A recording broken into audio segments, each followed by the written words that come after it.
तो आज हम जो फार्माकोग्नोसी का है, तो हमने चैप्टर स्टार्ट किया होगा एंजाइम्स वाला। कौन सा चैप्टर स्टार्ट किया था? एंजाइम्स वाला।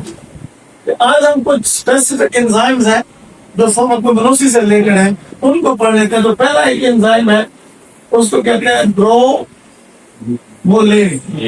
ठीक है, ब्रोमिलेन। ब्रोमिलेन ये एंजाइम कहाँ पाया जाता है?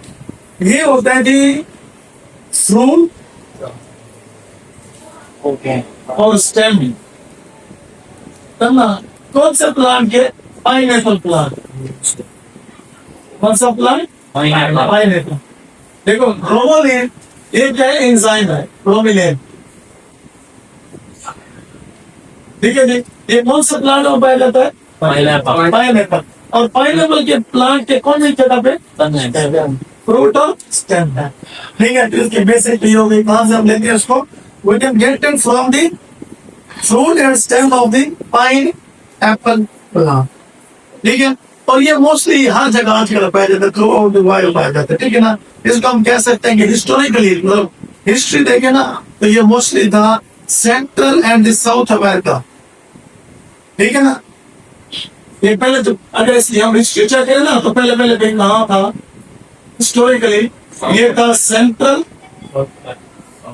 And south America. ये क्वेश्चन आ सकता है कि शुरू में कहाँ था ये हिस्ट्री। ठीक है ना, तो historically it was present in the central and the south America. ठीक है ना, और उस वहां में किस चीज के लिए यूज किया जाता था? पाइनएप्पल को। Pineapple use for the variety of the element. बहुत सारे बीमारियों के लिए यूज किया जाता था, जैसे ये यूज करते थे। वो इसको किसके यूज करते थे? हिस्टोरी के लिए यूज है। वो जो लोग थे ना, कौन से लोग? सेंट्रल और साउथ अमेरिका वाले, वो इसको यूज करते थे। एक एलिमेंट है, एलिमेंट का मतलब होता है बीमारी। और वो कौन सी बीमारी है? Digestive disorder. क्या मतलब डाइजेस्टिव डिसऑर्डर यूज करते थे? इसका मतलब वो यूज करते थे जब आपका निजाम में हाजमे का निजाम खराब हो, मतलब आपको डायरिया है, वोमिटिंग आ जाती है और आपका हाजमा ठीक नहीं है, तो इसके लिए नाम यूज कर लेते थे। सुने, एंजाइम का नाम क्या है? ब्रोमिलेन। ठीक है, कहाँ पाया जाता है? पाइनएप्पल के कौन से हिस्से में? फ्रूट में या स्टेम में? और ये हिस्टोरिकली कहाँ पहले पाया जाता था? सेंट्रल और साउथ अमेरिका। वो इसको क्यों यूज करते थे? एक बीमारी के, जिसको क्या कह सकते हैं? Digestive disorder.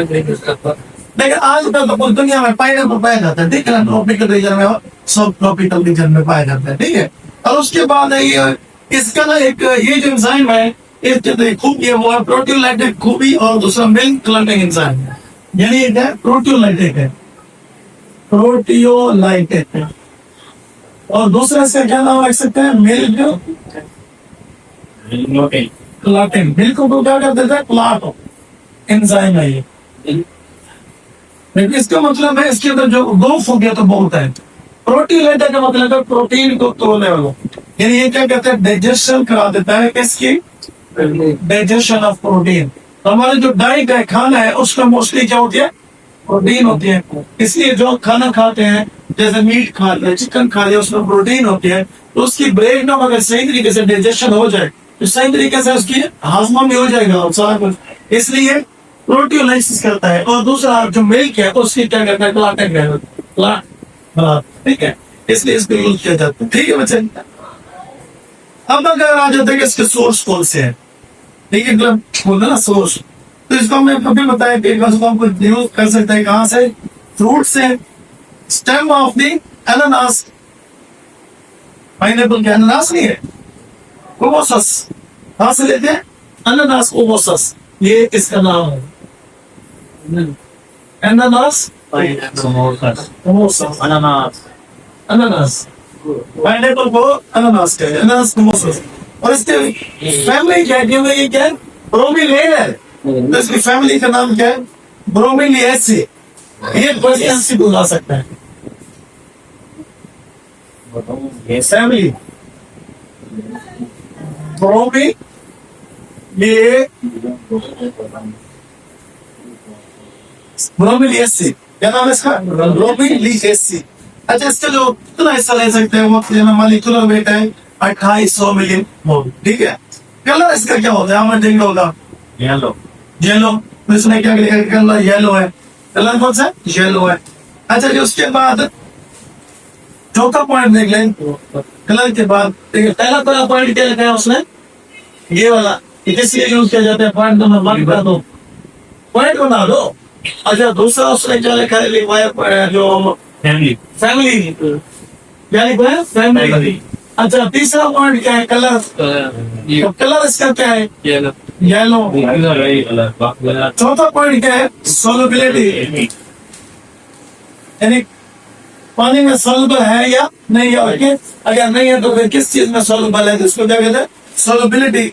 So it is much soluble in water, alcohol and chloroform.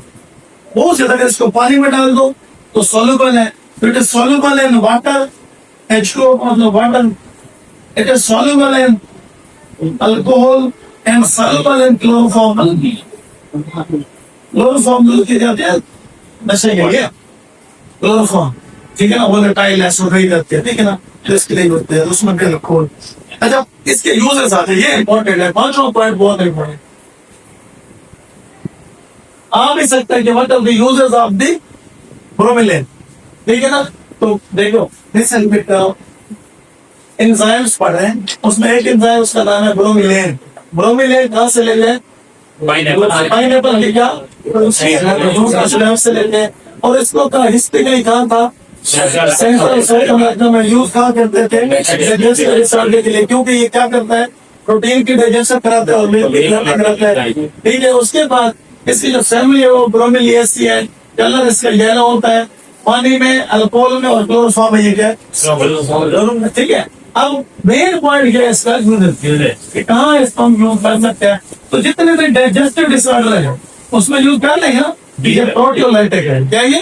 Proteolytic है। So it is supporting agent in the treatment of the inflammation and oedema. तो पहला पॉइंट है ये क्या है? फॉर द इन्फ्लेमेशन, कहीं पर सूजन होता है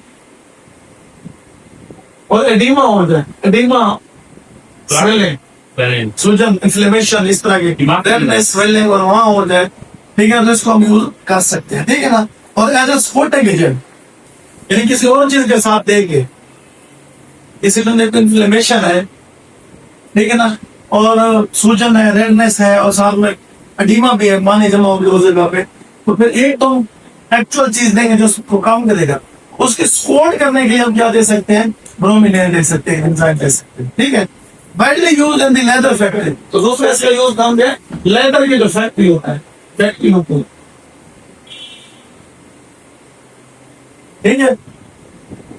अच्छा जी, तो it is used in the production of the protein. Leather की फैक्ट्री होगी चमड़े की, और किससे यूज कर सकते हैं? तीसरा, प्रोटीन जो प्रोड्यूस होती है, प्रोटीन के लिए। चौथा, इसको हम यूज कर सकते हैं इसके लिए बेटा, it is effectively used agent that can easily tenderize the meat. गोश्त को ना टेंडर करने के लिए, नरम, गोश्त को नरम बनाने के लिए, क्या ना, गोश्त को टेंडर कर दो। टेंडर को होता है नरम, गोश्त को नरम करने के लिए हम उसका मीट की टेंडराइजेशन, मीट को क्या करना है? ये टेंडर, नरम कर दूंगा, ठीक है। इसके कितने यूजेस हो गए? Inflammation and oedema, leather industry, protein के साथ प्रोडक्शन, और फीड की क्या? टेंडराइजेशन के लिए उसके अंदर, ठीक है जी। इंशाल्लाह कल जो पढ़ेंगे अगला एंजाइम, उसका नाम क्या है? पेन, पपाया में पैदा, ठीक है, उसको डिटेल्स